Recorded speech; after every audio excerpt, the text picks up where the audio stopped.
My name is Ashley, and this is Let's Talk Dispatch. I do. You're gonna do it. Do it really well. And I believe the world needs more dispatchers. Around in the mud, blood, and beer. Years that I'm not working 4th of July.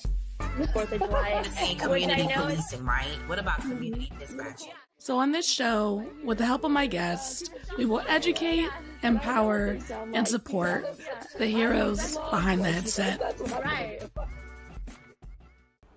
Today's episode of the Let's Talk Dispatch podcast is a special recording with the Five Oooh Podcast. Shout out to Haley. Thanks for having us on.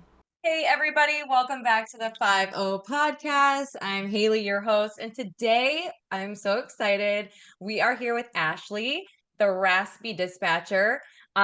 She is a 911 dispatcher, a podcast host, a dedicated dispatcher advocate and trainer, public speaker, and social media personality. Thank you so much for being here, Ashley. Yeah, thank you so much for having me. I'm excited.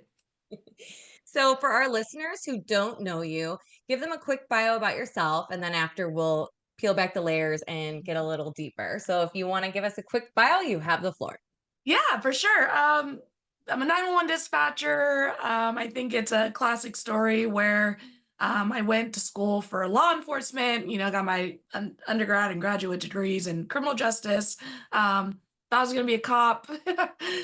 Spent some time doing social work after I graduated and coaching basketball. And then one day I got tired of being broke and was like, I need to dabble into this field that I got all this education and all my degrees in. Started applying, and dispatch landed first. So that's kind of how I found myself there. And it stuck. It stuck. It has stuck in such a big way that I never expected it to stick. And, I think all these things that I've done and are doing for the industry is really because I had such a great training experience at my agency. So, trainers, how you treat your trainees matters, Yeah, absolutely. In all fields. I couldn't agree more. So we're going to go over your foundation in dispatch, who you are and how you got here. I love to hear how people grew up and how they got into these crazy fields, because we all have to be a little crazy to do these jobs, right? And then we're going to get a little deeper. So where did you grow up and how was your family foundation? Yeah, I grew up in the Bay Area in California. For those who aren't familiar with that, it's like San Francisco, Oakland, kind of that realm, that area. I had a great upbringing. I played basketball my whole life. Super supportive family, who never they knew I didn't like the word no, so they didn't say it very often. Really supporting me in all these wild, crazy things that I would go on to do. I actually got sick when I was really young, and I think that is a big focal point in my upbringing and kind of realizing at a young age that things aren't promised. You have to kind of move at a certain pace. And I think that really shaped my life and shaped how when I knew I wanted to do something, I knew I could go do it. And I had a great family that supported all those things. That's great. That's so good to hear. What inspired you to become a dispatcher? I know you mentioned getting a good job, a stable job, and I can say the same. Trust me, my story is not some glorious story of how I wanted to just be a lifesaver every day. So I totally get it. But what inspired you to become a dispatcher? And then tell us your background in dispatching. Yeah, like I said, it started with just applying, right? I was applying to all of these things that were open and going for interviews. And I went and did a sit-along, which is the same as a ride-along.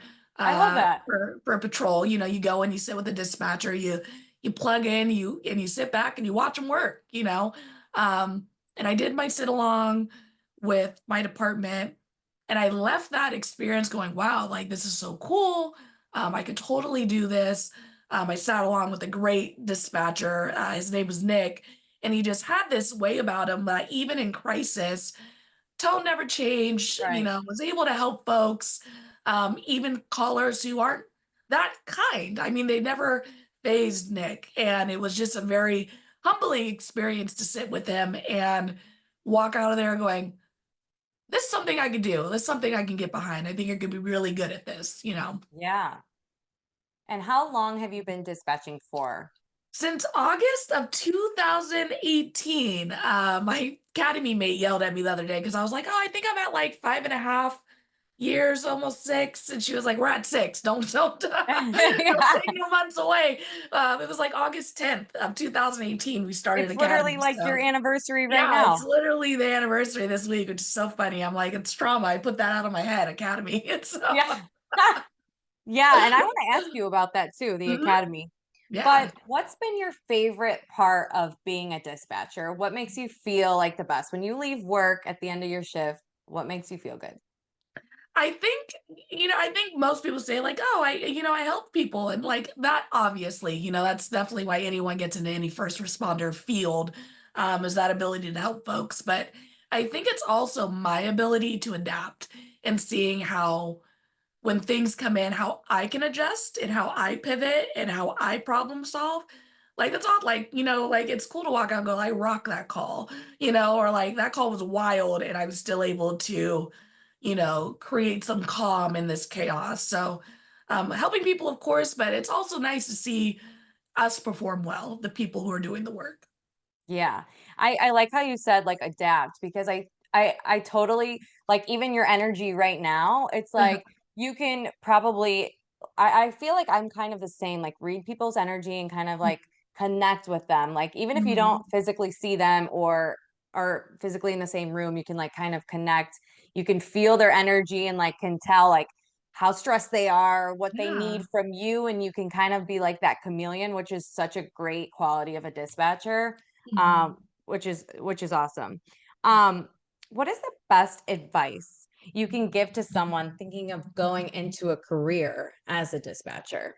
Well, of course, they should head to the raspydispatcher.com and check out our Ah, yes. resource. um, but no, genuinely, do your research. I mean, this job is tough. It's not for everyone. Um, and if you get into the process and you get to a certain point, maybe you get to the sit along and you walk out and you're like, I can't do this. Yeah. All good. Pull out, live your best life. There's no shame in trying. It is a long process. It's a process that sometimes you got to get in it, do the thing to figure out if you're good at it or not. It's one of those things that not everyone's built for. Um, but to do your research to see if the general aspects of the job is something that interests you, something that you want to do for 12, 14 hours a day.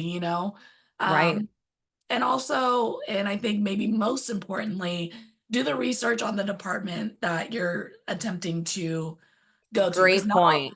not all departments are built the same. Not all departments are built the same. Some are struggling and they're understaffed. Some don't have the best cultures built into their centers. And yes, there is a world where we need to get into these centers. We need to make them better, so on and so forth. But that's not for everyone. Not everyone's wanting to go in and fix a center and a new job. So do your Right. research, figure out what schedule they're on, figure out what the realities in that center are, and if they're going to work for you. Do they offer sit-alongs at most departments if you are Yes. in this field? Okay. Most departments offer sit-alongs, especially in the application process. If they don't, honestly, red flag. If you're not letting me sit along and to see about this job, it's such an easy thing to do for a department. Yeah. It's a free thing to do. Tell the applicant to come in, let them plug in, let them see the environment they're going to be working in. They might bail at that. If they bail, cool. No one wasted anyone's time or money, Right. you know? No Um, wasted resources or time, but that's yeah, so heck yeah. that's something I didn't know that you could even Mhm. do. And I think that like you even pointing out the culture, it's like I don't think people realize that that's a part of every job, but Yes. dispatching as well is like you Mhm. are in a room with these people. You're not by Mhm. yourself for 12 hours a day. You also have to have good camaraderie with your officers. Like Mhm. there is a connection between dispatch and officers, the huge Mhm. connection. And Yeah. then obviously your coworkers and how you're treated Mhm. with command staff. So that's like an awesome point that I personally didn't even even consider or think about for you guys. Yeah. And I mean, the toxicity in dispatch is like a common thing. You go into any of these like Facebook groups that are just general private Facebook groups about dispatching, you're going to see a lot of like negative stuff. It's just, it's a reality. We have a reputation in dispatch for eating our young. I don't know if like dispatch trainers don't like time off, but like for some reason, we make it so hard sometimes for trainees to get off of training, which essentially is upping our staffing and creating us to have the ability to have time off if we're in a center that's short staffed. But historically, some dispatchers are mean and they're like, you can't do this job, or we're not supportive, and I think we're shifting from that, but they still exist and they're out there. And I talk to dispatchers all the time in my DMs who are like, my trainer hates me, they don't talk to me, like all these things. So those things matter.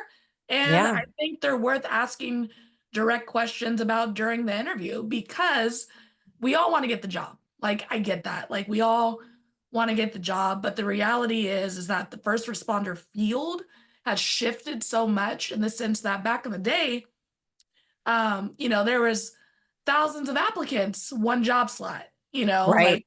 now there's thousands of job slots, 6 applicants, and only 2 of those are worth anything, so Right. the reality is it's a buyer's market, it's you are the prize, go into these interviews acting like it, because if that agency is hiring, the neighboring agency is hiring. So Right. you get your pick, you get to shop a little and own that, take that, Yeah, no, I love that. There's definitely toxicity in the police world and my world as a police officer too. But I love that you're like, because dispatchers are a lot of the times like the unsung heroes. Like you're not seen. So sometimes it's like your voice isn't heard. And I think it's important to let these, people know who are getting into the field that they should ask these tough questions. Like it's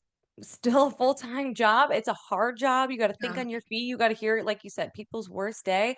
And the last thing you need is to be in a toxic environment. And I would say the same if a police officer is listening, go on a ride along. Get to know the culture of the police department, same thing. So these are important things to ask. I love that. So off that topic, what struggles have you personally faced as a dispatcher? I've lateraled from my first agency. So I was at my first agency for almost 4.5 years. And then I've been at my new agency for about a little over 2 years. And I think the hardest part that I found in my personal career so far is learning the job all over again, because every agency does this job that is essentially the same job so differently. I went from a large agency where we had a warrants channel. I never ran anybody out. All I did was trip a plate, give a status back. But then my guy left over to this other channel and once, did his thing and came back. Like, I didn't understand what they were actually doing out there because it wasn't part of my job at that agency.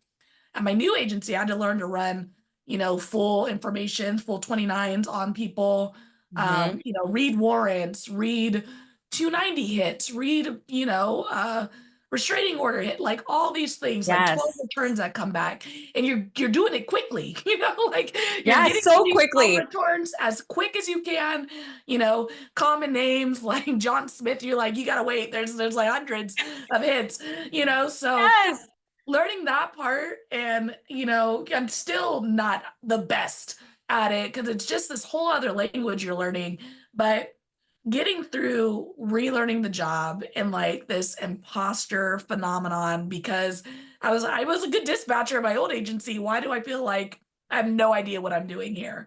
And it's simply because everyone does it differently and you're learning a new language. So I think for me, that was the toughest, like lateraling, not for the weak. I would never want to do it again. You Girl, know?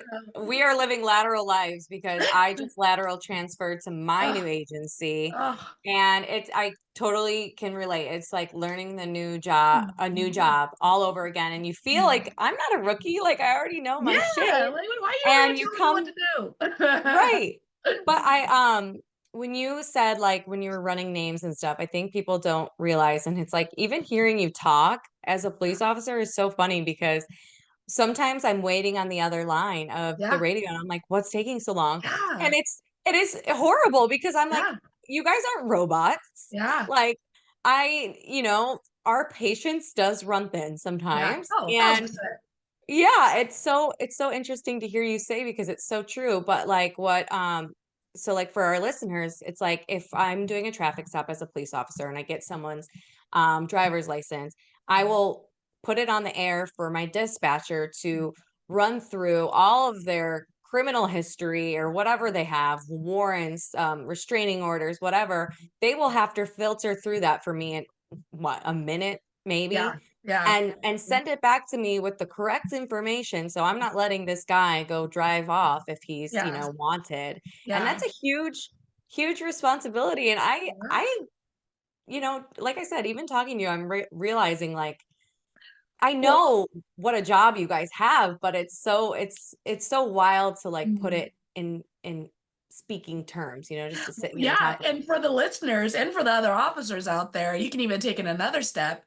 In a smaller agency, it's just me and my partner back right, there. So my partner's answering phones, I'm running radio, but if the right. phones all blow up, it is me on radio and me on phones and my partner answering phones. So I'm doing both. You're putting out stops.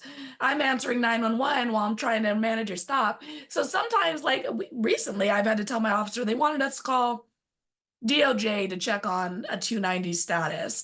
And I literally was like, we'll get to it when we can. Like, because we're so Yeah, busy in here that it's just me. I literally said on the radio, it's just me and my partner. It's gonna be delayed. Like, yeah, we're fielding stuff. So I think that's something that officers don't think of very often, and it's no one's fault. It's just it's our two realities don't coincide, right? Like yes, you're sitting up there like, well, they're just answering phones or they're just at their computer, and it's like I only sent you to the one call I dropped, but I answered 60, and got rid right, of those calls, So right. just it's just a reality gap that we have between the field and dispatch. Do you think that it would be beneficial? I think the answer is probably yes, but for officers to do sit-alongs with We your have our dispatchers. officers do sit along. So every officer that comes into our department is required as part of their like training, even if they're a lateral, even if they're just fresh out the academy to do a sit along as part of their, and that's mostly so we could tell them like the simplest things that have nothing to do with you that you wouldn't think. So if my officer's like, I want to run a name, I have to type a certain key to run someone's full last name, first name, right? But then they give me the driver's license number instead of the Right. name. Well, that's a Okay. different key. So now I have to like backpedal, like while you're going out with the thing, I have to go back and like redo, so just simple things like that. When you certain Yes. language you use sets me up to do something, and then you go Got it. opposite. And then that, so simple things like that we like to tell our officers and especially the new folks out there is just like when you say it this way, like I think you're gonna do this, and when you switch it, like, and some things we can't control, right? Like if you go to a call, you get out and you're just right into a physical with someone, like, yeah, you're not gonna put out the best radio traffic, but like routine things we train to do a certain way because of this. So it's good to have Yeah. those conversations, especially with the new folks. Yeah. I think it should be more than just in training. I think like Mhm. maybe even yearly we should I sit like that. in like, and like even at a restaurant as a server, Mhm. you should have to sit back there with the cooks one day. Like you Yeah, should heck have to yeah. see what is the machine that is behind you serving those plates. Like we Yeah. all need to know what every turned wheel in this big company is Mhm. doing to put out the best results. Like we all need to learn each other's stuff. So I Yeah. think yeah, it's so interesting to hear because I did do a sit along like you said in my training Mhm. process, but that was 6 years ago. And Yeah. it's like it's so Mhm. easy to forget and just get wrapped up into what you're doing. Yeah. I mean, a bare minimum, just knowing your people, right? Like just knowing Yeah, the people that you're literally, I talk to you every day. every But if you're day. out of uniform, I'm like, who is that again? You know, Yeah. like, Yeah, wow. I feel like I need to bring brownies or something to my dispatchers today. they Like always take the I snacks, yeah. yes. Um, so on that note as well, Mhm. do you ever feel underappreciated as a dispatcher? I think for me, historically, I've had really good luck with my departments and my career. And I know that's not the same for, I mean, I talk to people who are, overworked, underpaid, just, notches in the machine. And I know those things exist. But I've been really lucky in the sense that even if I went to Sacramento Police Department, wasn't the first department I worked at, very large department. I mean, Yeah. if the officer didn't work where my center was, that wasn't their beat, we never seen them. Like we knew our officers by their cadence and by their identifiers. Like 2 Alpha 6, that guy annoys me. He takes forever to go to a call. Like Yeah. don't know their name though, but they're like Yeah. their mannerisms, the way they work. That's how we knew them. With this department, it's smaller. And I know these guys. I know about their lives, I know about their families, I know about their kids, all that stuff. So there is a different aspect of it, and something else to consider when you're going through the process, what kind of relationship you want Totally. with officers and with the department. Um, but overall, I've had really supportive mentors, really supportive trainers. When I started doing, Raspy Dispatcher was brought to life at Sacramento Police Department. Everyone was like on board for me doing this thing. And it's really grown from what it really started as to what it is now. Yeah. So I've been really, really lucky, but I do want to acknowledge that I know that's not the reality for so many departments and so many places. Like you said, recognizing people in person. Mhm. And I'm a problem in this area as well. Is like when I go up to my dispatch, it's typically only when I need something from them. Mhm. Mhm. And I feel like I can make it a point to just go say hello because Yeah. we are a team. Yeah, and you know what? They Yeah. don't let us out of our box, so come see us Right. because We we gotta can't come come see see you. you. Half the time, there isn't even a window in there, so, like Yeah, ours has like a little window, like a drive-through window. yeah. And yeah, it's important. I definitely will and I think about it on shift here Mhm. and there. I'm like, I gotta go say hi Yeah. today and I sometimes it gets busy and I Mhm. forget, but some of the dispatchers I work with have quite literally, like saved my life or my partner's lives. And it's like so important to acknowledge like what you guys do for us. So Mhm. I'm gonna get better at that. So you mentioned your podcast. So tell Mhm. us about how you decided to make your podcast, The Raspy Dispatcher. Yeah, so the Raspy Dispatcher, the Let's Talk Dispatch podcast, it is really a spinoff per se of my YouTube channel, The Raspy Dispatcher, which is where it all kind of started. There's a lot of informational videos on there for pre-employment stuff, aspiring dispatcher stuff, practice test stuff. And at a point, I was like, well, I've done all this, one-on-one by myself. Like, I want to start branching out and talking to people that have more knowledge and more experience and just more worldview on this niche group than I Yeah. do. So I started tricking my friends that I met on the conference circuit into coming on to a show with me. And we were just recording it really just for YouTube at first. And then one of my friends was like, well, why don't you just put out the podcast? You have the audio, you're doing the thing already. Like, just push it out in audio format too. I was like, okay, I could do that. So it's grown into the podcast. It's just grown into um, this information hub that just kind of welcomes everybody, Yeah. current dispatchers, former dispatchers, um, companies, nonprofits and for-profit companies that work for first responders, or who have a really special niche for first responders can come on, share their resources. And I've talked to a 3-week dispatcher who did it for 3 weeks, had a toxic environment, hated it, and left. And they wanted Mhm. to come on and talk about it. And I'm like, I'm here for it. Not Yeah. we're not here to just tell people like, this is a wonderful job, come save lives. Like, that's just not the reality. We Right. have so much work to do. We are trying to make this industry better. We're trying to be better 911 dispatchers, 911 call takers. We have a lot of work to do, and learning from each other and each other's experiences, good and bad, makes us have a better opportunity to learn and be better. So that's kind of what Let's Talk Dispatch has become. We have a private Facebook group as well that welcomes I aspiring love that. That's dispatchers. great. Yeah, and it's so opposite of those other Facebook groups I talked about.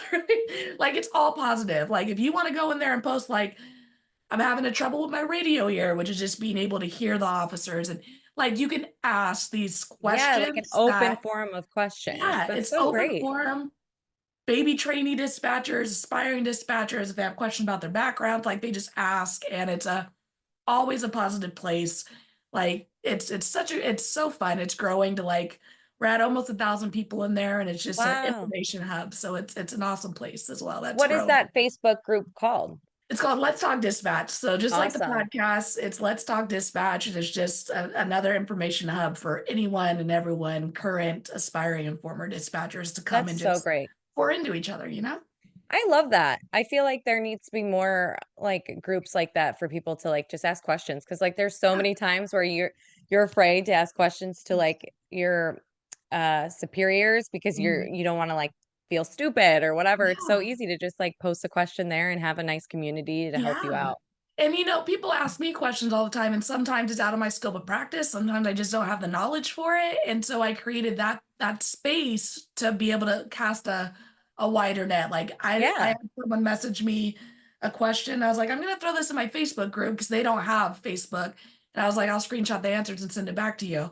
And so I got like 50 answers from it and send it back to them. Like, there you go. Like, there's Yeah. so many places, so many people, so many experiences. It's I awesome. It's love awesome. that. That's great. Like everything that you're doing is Mhm. so great. And like you said, it's like a niche or market, but Mhm. at the end of the day, it's in every single police department across the Every single. United States. Yeah. And it's not. It's just Yeah. it needs to be talked about more, and there needs to be more people like you who are open and helping people, because we need you guys more more than anything, you know? So okay. This may be a tough question, but have you ever had an officer in serious danger? And I'm sure you have, on the other end of the radio. And how did you handle that situation? Yeah, I at my first agency, we were, high crime, high priority. I mean, if you weren't working a shooting on your shift, you weren't at work. So it was just Yeah. one of those, it was a heck of an agency to learn at. I've had multiple officers involved in shootings and multiple officers being shot at. We've had an officer while I was at that department, be killed in the line of duty from a domestic violence call. So we Were you definitely, working that night that that I was officer got coming, shot? I wasn't on duty when the incident started, but I came into shift and the incident lasted all through the night, Yeah. lasted probably like 6 hours or something like that before Yeah. we were able to get to the individual. Um, but yeah, it's tough. I mean, even like I did a podcast episode about them, Officer Tara Sullivan. Um, and I never knew this officer because again, big agency, we don't get to see all of our officers if they're not working in our beat where our center was. And Right. even still, the impact, the loss, hearing their end of watch go out, in my ear on, not on social media the next day, like actually watching my person write it out and dispatching Yeah. give it out. And it's definitely it's a reality check, for I think everyone. Um, Yeah. but especially dispatch, it definitely impacts us. Yeah. Like commanding the air, and like Mm. you basically turn into a supervisor like in those Yeah. moments, because you Mhm. have to delegate what's important on the air. You have to tell people to basically shut up, and you Yeah. need to tell like it is yeah, I mean obviously I've experienced it on my end, and what I feel like people don't talk about enough is like being a dispatcher, you have to be ready for shit, really shit to hit the fan, and you need to be Yeah. prepared to take control of that air. Mhm. And do whatever you can to make sure everyone gets in the right place, sets up those perimeters.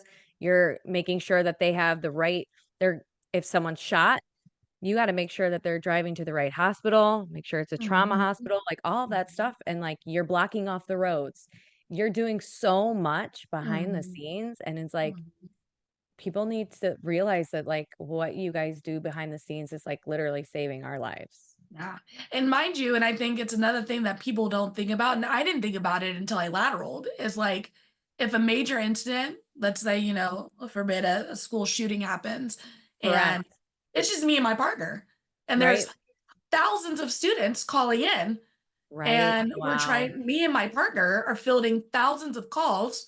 And then I'm on radio and answering phones, trying to get, everyone set up where they need to be set up, trying to get medical staging, trying to get Right. helicopters involved. I mean, all these things are being done by two people, which is why Wow. it's so important for us to educate citizens about calling 911. If you are calling Totally. 911 to request information, you are blocking a line from me talking to a student who's involved in the scenario that we're talking about, a school shooting.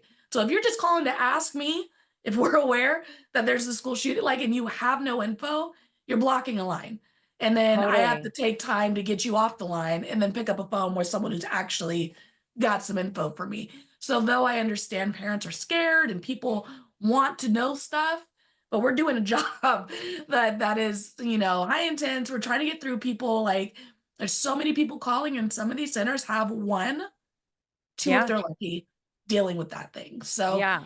it's just an education thing, right? Like, if you don't have info and you're not needing info, meaning you're not in it, like, don't call us on 911 Right. because we're Right. busy. No, that's so important, like 911 education, like, Mhm. um, people don't call 911 for the right reasons all the time. And Mhm. like you said, that could be really taking away from an officer who's in trouble or like a serious situation. So if you're Mhm. listening, make sure you're calling 911 for like a valid a very Please, valid life or reason. death emergencies. Every agency has a non-emergency number. And I Yes. mean, and if you call 911 and you say it's not an emergency, that does not change the fact that you called 911. Like, telling me it's not an emergency does not mean we're not on the 911 line.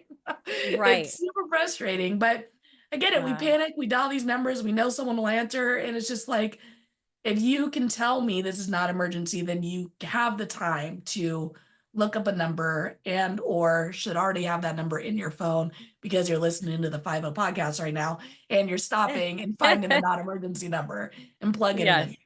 Yes. Oh my gosh, that's such a good point. 911 knowledge, definitely. Where do you see your career going from here? You already have so much on your plate. You're already doing so many great things. What's your plans for the future?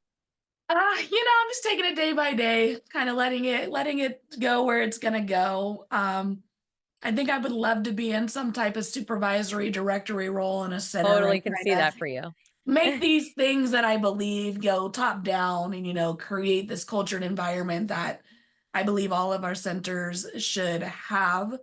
Um, but yeah, I mean, as far as the Raspi dispatcher, I'm starting to do a lot more speaking. I'm starting to create more education around, kind of just generic topics that we need to talk more about, updating our hiring process, utilizing dispatch on our social media teams, just kind of things that I think are not rocket science, but we just don't talk about because as a whole, law enforcement, first responder, we're slow to change.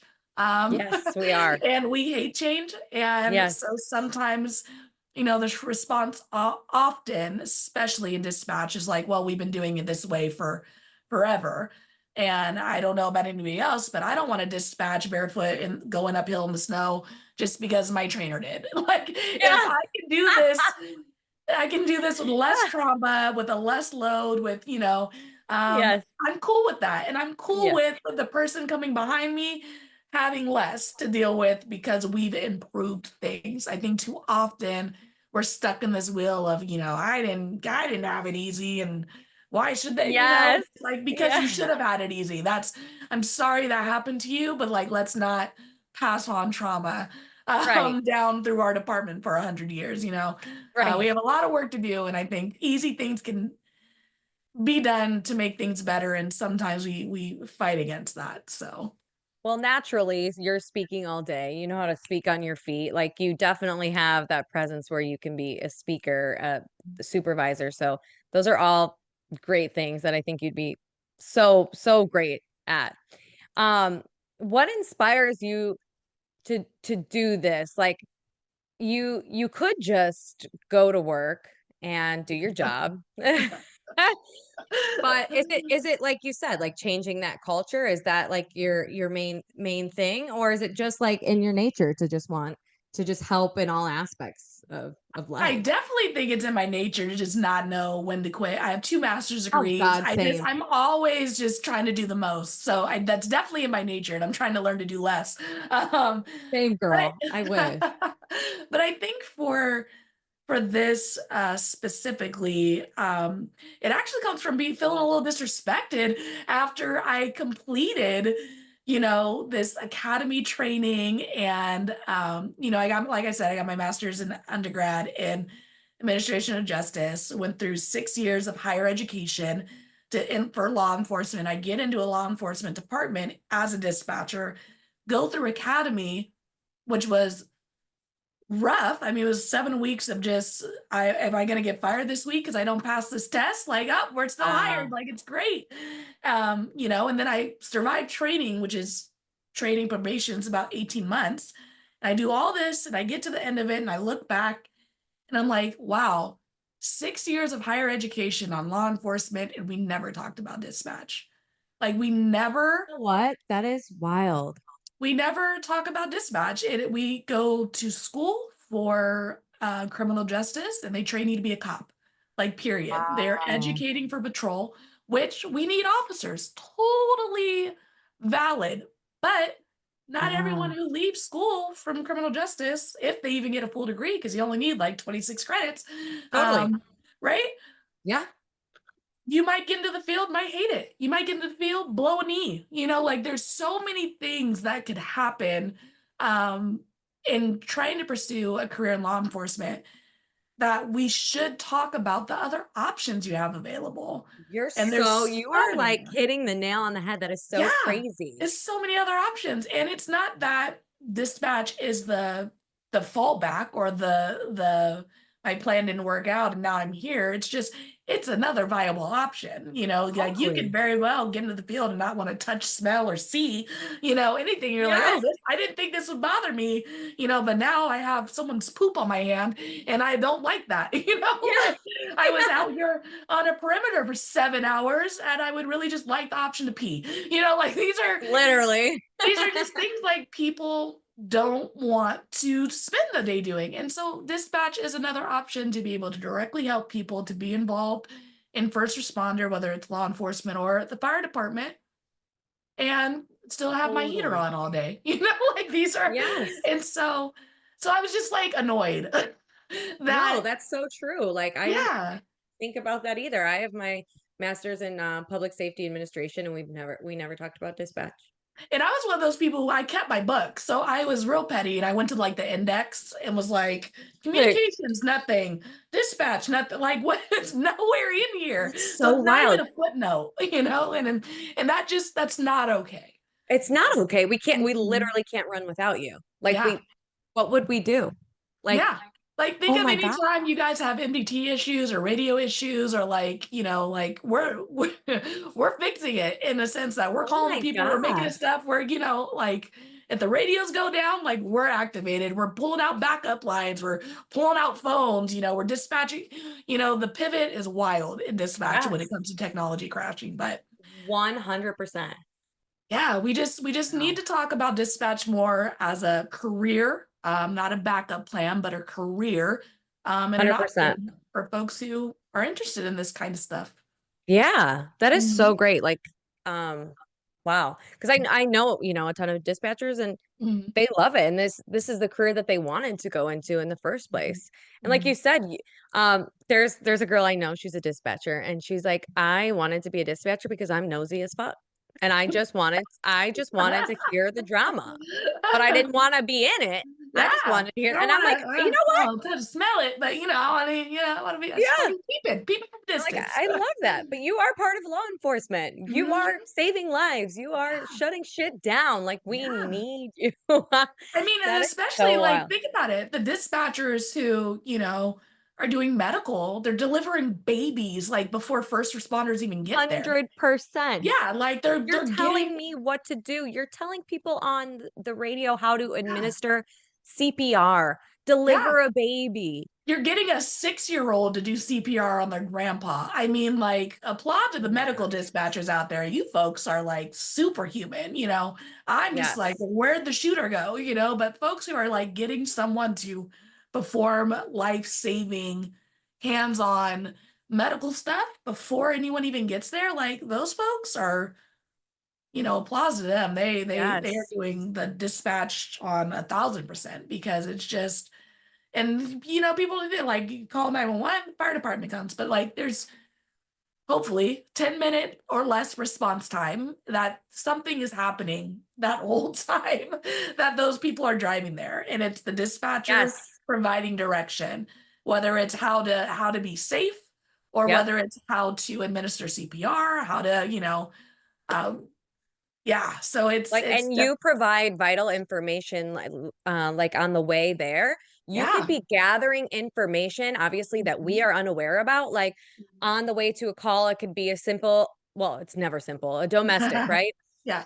We're on the way, and then you could let me know. Just for information, we just found out that there's a gun in the home. Mhm. The Mhm. husband, for instance, does own a weapon just Mhm. for officer safety. Like those little things, those Mhm. pieces of knowledge that we get on the way to a call comes from our dispatch. And it's so Mhm. important the way we approach certain situations is Yeah. because of the additional information that you guys are getting from the other line, asking those important questions to ensure that your officers are safe. Yeah, especially if they're seen with like what pocket did they put the gun in? Like even something simple and specific Yeah. as that. Like they're saying he's putting it in his back left pocket. Like so my officers know, like, all right, I'm looking that way, and Yep. that's where it Yep. is. That's where we're gonna find it. That's where we need to be aware of, things like that. Yeah. Amazing. I, I feel like a horrible, I need to go hug all my dispatchers after this. Um, well, any final takeaways for our listeners? Anyone who's listening here, and then let us know where we can find you, listen to your podcast, find you on Instagram, find your Facebook page. You're like me, we're doing too much, but I love it. Yeah, it's So, back. what are your final takeaways for us, and then where can we find you? My final takeaways are, yeah, if you don't have at least a weekly, check in with your dispatch as patrol or as fire department, try to do your best to just get some FaceTime up there. We care about you folks. We do have a very high stake in wanting you to go home safe. I promise that we don't try to be rude or load you with paper or, we really do try to keep things very even. But most of the time, like we just want to do our jobs well. We understand that you guys have realities that we have no idea about. And the same goes, for us. We have realities that sometimes our patrol folks don't fully understand either. So, communication, understanding, and connection bridges those gaps to where, if I thought you had an attitude and I know you, I'm like, oh, they're probably just dealing with something. I'm gonna Yeah. lean towards the other than lean towards being upset about it when it really wasn't that deep. Yeah. Um, for the aspiring folks out there, whether it's dispatch or patrol or, any first responder field is do your research, you are the prize. What do you want your life to look like for the next 10, 15, maybe more years? Do you want to work graveyard? Do you want to work eights? Do you want to work tens? All those things are super Totally. important to figure out what, works for you. I have a dispatcher in my center now who loves tens, and I'm like, I could never go back to tens. That sounds terrible. So for do your research, figure out what's a good fit for you. And if you are considering the dispatch side of things, we have lots of resources at the raspydispatcher.com on all the social medias. It's all the Raspy Dispatcher. And the podcast itself is Let's Talk Dispatch Podcast. Thank you so much, Ashley. Like you've literally opened my mind. I already had an immense respect for dispatchers because of true lived experiences that I've had. Yeah. And I have even more now, and I totally think that you are making changes, and I'm like really impressed by you, and I think that it's awesome what you're doing. And I hope that not only people who are inspired by this become dispatchers, but I hope that first responders who are listening to this like truly like get that FaceTime, like you said. And I'm gonna make it I'm gonna probably go get some like cookies or something and bring them to my dispatchers today. Because yeah, you guys are you're in that room and you're like truly the unsung heroes that don't get enough FaceTime and don't get enough recognition for doing all that you do. So thank you so much for being here. I can't wait for people to hear this one. But yeah, go follow her online, join her Facebook group. I'm sure you will answer DMs if people have it. For sure. You're super kind and gracious. So thank you so much, Ashley, and be safe. And thank you for all that you do. We appreciate you more than you know. Thank you so much. Thank you for having me. It was wonderful. And thank you for everything you're doing. Thank you. We'll talk soon. All right. Thank you for listening to Let's Talk Dispatch Podcast. Don't forget to hit that subscribe button. You can find us wherever you listen to podcasts, including Apple Podcast and Spotify. If you're interested in becoming a guest on the show, or maybe even submitting your own story, you can do all that and more at theraspydispatcher.com. Until next time, stay raspy.